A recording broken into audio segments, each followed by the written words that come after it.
Nos próximos episódios de Meu Pecado, Josué liga para Lorena e manda a garota ir para São Pedro imediatamente, ou ela corre o risco de perder o noivo para Lucrécia Córdoba.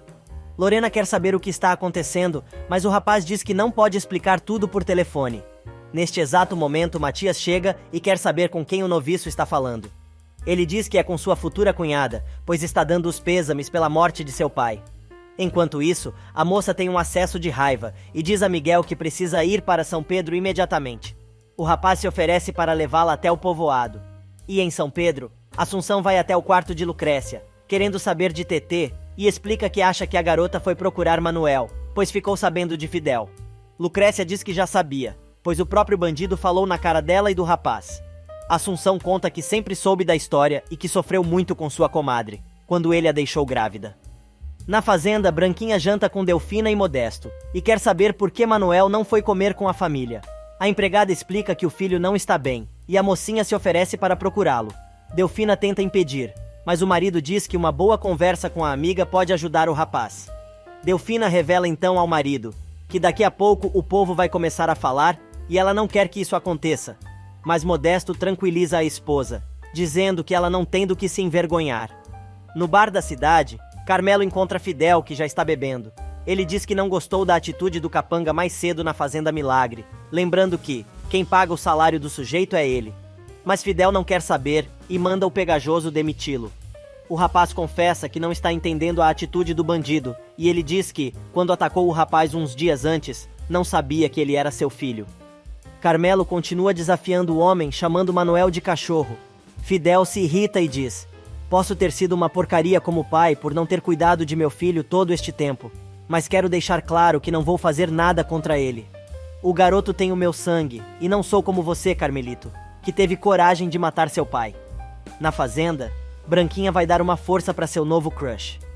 Tetê chega e vê os dois conversando. O rapaz agradece a ela por ser uma boa amiga, mas a garota, que não tem papas na língua, pergunta se ele só a vê como uma amiga. Manuel não entende nada, e então a sobrinha do padre emenda: "Você é mesmo tão bobo a ponto de não perceber nada? Eu não quero ser só sua amiga. Quero muito mais do que isto", e prega um beijo na boca do rapaz, ficando na ponta dos pés para alcançar, lógico. Tetê fica chateada e vai embora. Neste meio tempo, Lorena está tendo um piti, e a tia tenta acalmar a sobrinha, dizendo que talvez Josué esteja exagerando. Mas não adianta, e ela diz que Miguel se ofereceu para levá-la. Matilde tenta argumentar, mas Lorena está muito nervosa, e não cede. A tia então lembra que no dia seguinte será lido o testamento do pai. Lorena diz que Juliano é muito importante, mas a mulher diz que ela mesma vai acompanhar a moça, no dia seguinte, depois da leitura do testamento. Juliano chega em casa e conta a Rodolfo que vai voltar para a fazenda de Ernesto no sábado. O professor diz que vai ficar bem, e não é o primeiro homem a se divorciar. Completamente bêbado, Carmelo dirige pelas ruas molhadas da cidade e continua vendo o pai. Desta vez, Ramiro está no banco de trás do carro. Apavorado, ele freia e desce da caminhonete na chuva mesmo, abrindo todas as portas, procurando pelo fantasma. Cheio de raiva, ele atira a garrafa de bebida no chão e sai correndo, escorregando. Carmelo deixa o carro todo aberto e foge dali para não ouvir as risadas do pai. Neste meio tempo, Terezinha chega em casa e conta a Lucrécia que foi à fazenda ver Manuel, mas ele estava muito ocupado com Branquinha. A garota está chateada e diz que a cunhada podia ter contado que a sobrinha do padre estava afim de Manuel, pois assim não alimentaria ilusões à toa. Em seu quarto, Lucrécia não para de pensar em Juliano, que justamente está passando pela janela do quarto da moça. Carmelo chega se arrastando como pode e entra em casa murcho louco. No dia seguinte, Odorica leva Carmelo em casa e leva o primeiro pagamento da casa em Rio Branco. Mas antes de dar o cheque ao rapaz, pede que ele assine o contrato de compra e venda do imóvel. O rapaz diz que vai ao banco pagar uma parte da dívida. Justina liga para o amante, para saber se ele resolveu a questão da casa. Disfarçando, ele diz que sim, mas liga depois. Carmelo desconfia que seja a namorada do advogado, mas ele disfarça e diz que já demitiu Renata, como Carmelo pediu. Neste meio tempo, Renata tenta fazer uma ligação de seu celular. Sem conseguir, ela decide ligar para a operadora e fica sabendo que a linha foi cancelada. Furiosa, ela amaldiçoa Carmelo mais uma vez. Quando está de saída, ela encontra a tia, que pergunta se ela não vai trabalhar e aproveita para pedir um favor. A megera quer que a sobrinha descubra o que está acontecendo com Lucrécia, que anda muito estranha. E a própria acaba indo até o rio e encontra Juliano. Ela finge que vai embora, mas o rapaz a chama, dizendo que a moça não precisa correr toda vez que se encontram. Juliano conta que vai embora no sábado e garante que os dois nunca mais vão voltar a se ver. No banco, Carmelo tenta pagar os juros com o dinheiro que recebeu pela venda da casa, mas o gerente informa que é tarde demais e o banco já se apossou das terras. O homem conta ainda que estas terras agora também já têm um novo dono. O pegajoso se irrita e quer saber quem comprou a Álamos, mas o gerente diz que não tem autorização para dar esta informação. O rapaz pega o bancário pelo colarinho com violência e exige saber quem comprou a propriedade. Odorica tenta acalmar Carmelo, mas ele ameaça o sujeito, dizendo que se ele não contar quem comprou as terras, não vai sair vivo dali. Finalmente o bancário revela que foi Juliano Horta. O infeliz faz uma cena no banco, xinga todo mundo, chama o gerente de incompetente e ameaça sair para a porrada, até que o bancário ameaça chamar a segurança. Odorica finalmente consegue tirar Carmelo dali e ainda recolhe o cheque que o imbecil esqueceu na mesa. Na rua, o advogado tenta explicar que não há mais nada que se possa fazer em relação às terras da fazenda e diz que em, no máximo 15 dias, paga o restante do valor da casa de Rio Branco. Mas Carmelo muda de ideia e diz que o imóvel não está mais à venda. Odorica explica que as coisas não são assim, pois assinaram um contrato de compra e venda e ele já depositou a primeira parcela do imóvel.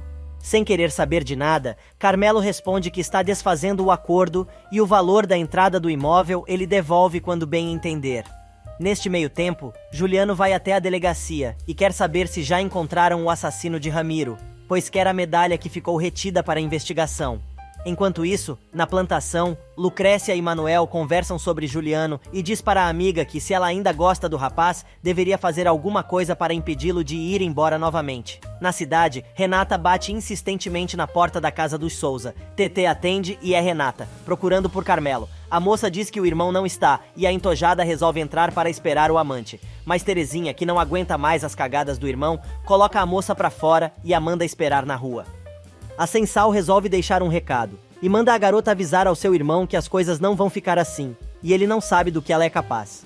Terezinha responde: "Ah, que dizer que meu irmão te mandou pro inferno. Não sabe o prazer que me dá saber que Carmelo finalmente se deu conta da merda que estava fazendo, porque você é uma qualquer que não tem onde cair morta." Indignada, Renata tenta enfiar a mão em Terezinha, mas a garota se defende. A vadia então avisa que a mocinha também vai se arrepender de tratá-la assim. Assunção, que estava vendo tudo, pergunta a TT o que estava acontecendo. A garota resolve então contar a verdade sobre o caso de Carmelo, a empregada.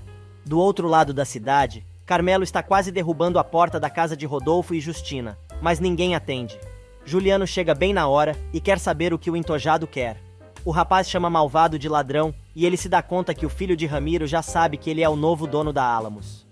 Ele explica ainda que comprou a terra com seu próprio dinheiro e Carmelo quer saber se ele deu o golpe do baú no futuro sogro, dizendo: "Para mim você nunca vai deixar de ser um morto de fome." Olhando o cara de cima a baixo, Juliano pergunta se ele tem mais alguma coisa para dizer.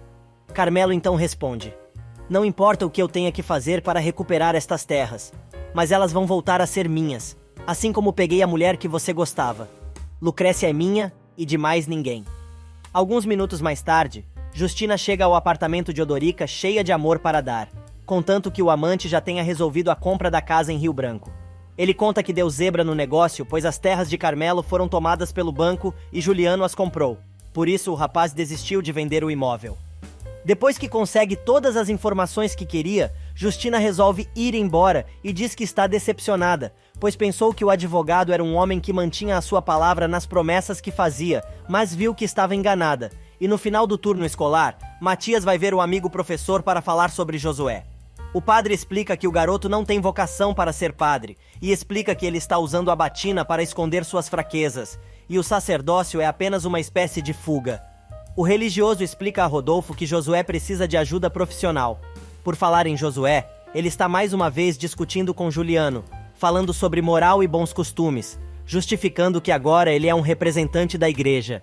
Mas o rapaz não deixa barato e diz que não entende por que Josué anda sempre de batina, já que ainda não se ordenou, lembrando que Matias já é sacerdote e não anda fardado por aí. Furioso, o rapaz diz que se sente confortável usando a batina e também a roupa disfarça o seu defeito na perna, avisando que não se esqueceu do que aconteceu no acidente em que ele se machucou. O telefone da residência dos Horta toca. Juliano atende. É Lucrécia, mas ela não diz nada e ele desliga. Rosário, para variar, está na cola da filha e pergunta com quem a moça estava falando. Que mulher chata, meu! Lucrécia responde que estava tentando contatar TT, mas o telefone só dá ocupado. Rosário não se convence e liga para o último número discado do aparelho. Josué atende e diz que é da casa dos Horta. A megera desliga, dizendo que se encanou de número. Algumas horas mais tarde, Carmelo vai ver seu sogro, que está com Branquinha. O pegajoso já chega maltratando a garota, mas Paulino dá um chega pra lá no cara e pergunta o que ele quer. Carmelo então conta que o banco que retomou suas terras já vendeu para outra pessoa, e o novo dono é Juliano Horta. Paulino diz que não acredita que o rapaz tenha chegado a tanto. O sujeitinho quer que o fazendeiro tome alguma providência, mas Paulino argumenta. Você perdeu as terras por causa da sua incompetência. Alguém iria acabar comprando. O que você esperava? Mas o falcatrua não se conforma com a resposta do sogro e diz que consideraria uma traição se ele fizesse negócios com Juliano, pois ele é o marido de Lucrécia. Paulino não deixa barato e responde que não tem certeza quem prefere como sócio, se ele ou Juliano. Furioso, Carmelo ameaça o sogro, dizendo que quer saber o que vai acontecer quando Rosário souber que o novo sócio da fazenda é o assassino de César. Mas o tormento de Carmelo ainda não terminou naquela casa. Quando está saindo, dá de cara com Renata, que quer saber até onde ele quer chegar com o que está fazendo contra ela.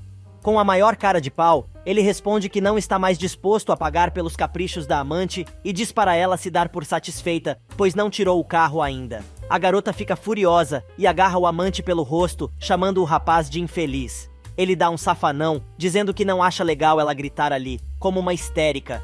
Branquinha chega bem na hora e vê a cena. Depois que Carmelo sai, Renata ameaça a Branquinha pegando a garota pelo pescoço e manda ela não dizer para ninguém que a viu discutindo com o marido de sua prima. Agora o rolo é com Juliano. Cheia de raiva, Rosário invade a casa dos Horta e dá um bofetão em Juliano, perguntando por que ele voltou e avisa que se ele voltar a se aproximar de Lucrécia, é um homem morto. Rosário vai até a casa de Juliano e enche o rapaz de tapa, querendo saber por que ele voltou e avisa que se ele voltar a se aproximar de Lucrécia, é um homem morto. Furioso, o rapaz responde que ela não tem com o que se preocupar, pois há muito tempo Lucrécia deixou de ser importante para ele. Mas a megera conta que sabe que a filha esteve ali. Juliano responde que não encontrou a moça na casa dos pais e que ela não é ninguém para proibi-lo de ir aonde quiser. Ela dá outro tapa na cara de Juliano, gritando que a arrogância dele causa náuseas. Josué, que assiste tudo, diz que o irmão mereceu a visitinha de Rosário. Neste meio tempo, Manuel vai ver a mãe e faz as pazes com ela. Delfina não se contém de tanta felicidade. Branquinha chega e diz que ouviu a empregada chamando por Tonha, mas conta que ela está ocupada e se oferece para ajudar. Quando Manuel e Branquinha ficam sozinhos na cozinha, a moça pede desculpas pelo beijo que deu no rapaz na noite anterior. Mas ele diz que ela o fez se sentir muito bem, mas confessa que nunca poderá corresponder à mocinha porque ama outra mulher há muito tempo, apesar dela não sentir o mesmo. Com lágrimas nos olhos, Branquinha diz que entende, mas fica chateada com mais um fracasso amoroso. Na plantação, Paulino conta à filha que Juliano é o novo dono da Álamos. Ela diz que o rapaz é honesto e não deve fazer nada que possa prejudicar a família. O fazendeiro lembra que o rapaz tem bons valores, pois foi criado por Rodolfo, mas confessa que está preocupado, pois ele está magoado com tudo que os Córdoba provocaram em sua vida. E por falar em problema, Rosário, que deve ter formiga na calcinha, já foi correndo falar com Carmelo. O infeliz conta à sogra que Juliano comprou suas terras do banco e agora é o novo dono da Álamos. A Bruaca tem uma crise e chama o genro de imbecil. Ela pega o telefone, dizendo que Paulino precisa saber disso imediatamente. Mas o pegajoso revela que Paulino já sabe, mas não se importou. Rosário, então, comenta que estava desconfiada que seu marido e a filha estavam tramando alguma coisa. Carmelo reclama que está cansado de ser ignorado. Mas Rosário resolve alertar o genro dizendo: olha só, se você não ficar esperto, não vai perder só as terras.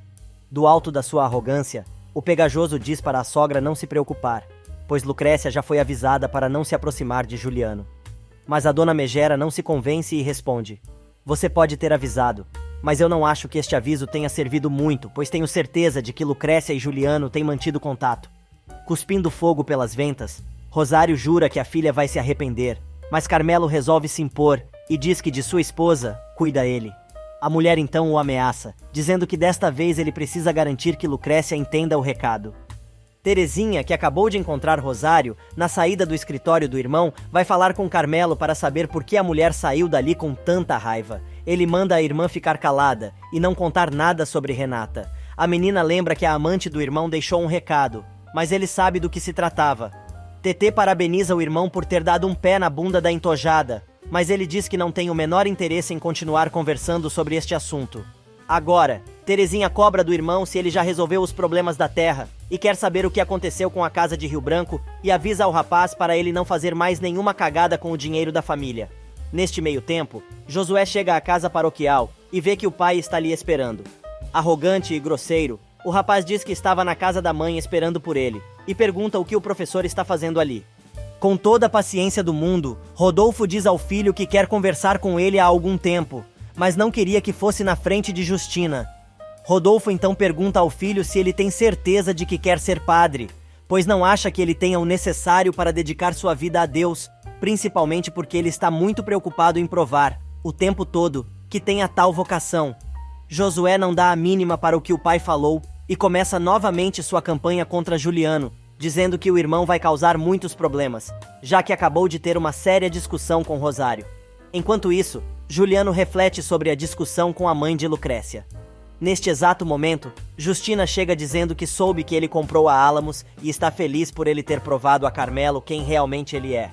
O rapaz argumenta que não se pode julgar as pessoas pelo dinheiro que têm. Em Xalapa, Lorena está atrasada para a viagem a São Pedro. Ela está estressada e deixa a empregada quase louca com a arrumação das malas. Mas a moça ainda encontra um tempinho para perguntar à patroa se já descobriram quem foi o homem que visitou Ernesto no dia em que ele morreu, explicando que este sujeito foi a última pessoa que viu o empresário vivo. Lorena pergunta sobre o que Marcelina está falando e fica desconfiada. Mas neste meio tempo, Matilde está desabafando com o sobrinho, pois está indignada de ter recebido apenas migalhas da herança deixada por seu cunhado. Lorena vai tirar satisfações com a tia sobre a tal visita e quer saber por que ninguém contou nada antes. Matilde responde que achou que não era importante. Chorando, a moça explica que não conseguiu falar com o pai antes de seu falecimento e gostaria de encontrar o sujeito para saber sobre os últimos minutos de Ernesto com vida. Matilde e Miguel tentam convencer Lorena a não viajar para São Pedro naquele dia, pois está ficando tarde. Mas a moça não muda de ideia e exige que partam imediatamente. Já é noite fechada quando Lucrécia chega em casa e percebe que o marido está estranho. Do nada, ele enfia a mão na cara da moça, dizendo que avisou o que aconteceria se ela se encontrasse com Juliano e conta que Rosário esteve ali fazendo a fofoca. Lucrécia tenta se defender, mas Carmelo grita que não suporta que mintam para ele e dá um direto de direita na cara da mulher, que cai, gritando de dor. Agora ele pega Lucrécia pelos cabelos, dizendo que foi muito claro com ela, e agora, ela que aguente as consequências. Na casa dos Córdoba, Renata se lembra das palavras de Carmelo quando ele a deixou no meio do nada e terminou a relação dos dois. A moça jura por sua vida que o amante vai se arrepender de tudo o que fez com ela. Algumas horas mais tarde, Carmelo chega à casa de Fidel e quer saber por que ele não foi trabalhar. Fidel revela que achou que estava demitido. O pegajoso então responde: "Eu entendo que você queira defender seu filho, então vou deixar esta passar. Mas tenho um trabalhinho para você que precisa ser feito com muito cuidado." Carmelo então pede ao bandido para dar cabo de Juliano, avisando que desta vez ele não pode falhar. Fidel começa a negociar o preço do trabalho e o pegajoso oferece a casa de Rio Branco.